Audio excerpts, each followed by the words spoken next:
Funny video দেখে থাকবেন যে এখানে বলা হচ্ছে যদি ব্রিটিশ আমেরিকান অ্যাকসেন্ট বলতে চাও তাহলে মুখকে এক সাইড পাকিয়ে দাও, তাহলেই তোমাকে ব্রিটিশ আমেরিকানদের মতো শোনাবে। হার্ভার্ড ইউনিভার্সিটি লিঙ্গুইস্টিক রিসার্চ মতে যারা ইংলিশে মাম্বল করে তাদের 73% এই সমস্যা ইংলিশ ভোকাবুলারি ও গ্রামারে না, তাদের ম্যাক্সিমাম প্রবলেম হচ্ছে মাউথ মাসেল মেমোরি।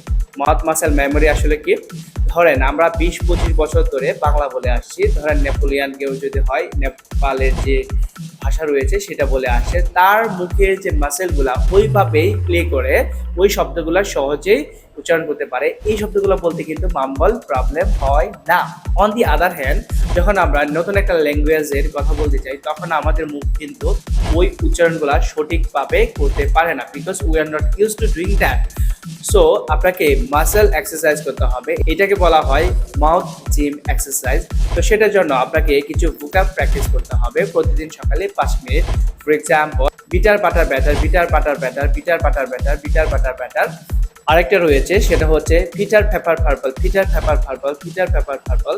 সো এই তিনটা ওয়ার্ড আপনি 5 মিনিট করে যদি প্র্যাকটিস করতে পারেন তাহলে আপনার মাসেলগুলা অনেক বেশি স্ট্রং হবে এবং যে কোনোভাবে প্লে করতে পারবেন ইংরেজি উচ্চারণ করার জন্য। সো এগুলা কিন্তু আসলে কোনো র্যান্ডম ওয়ার্ড না, হার্ভার্ড ইউনিভার্সিটি রিসার্চ করে এই ওয়ার্ডগুলো বের করেছে।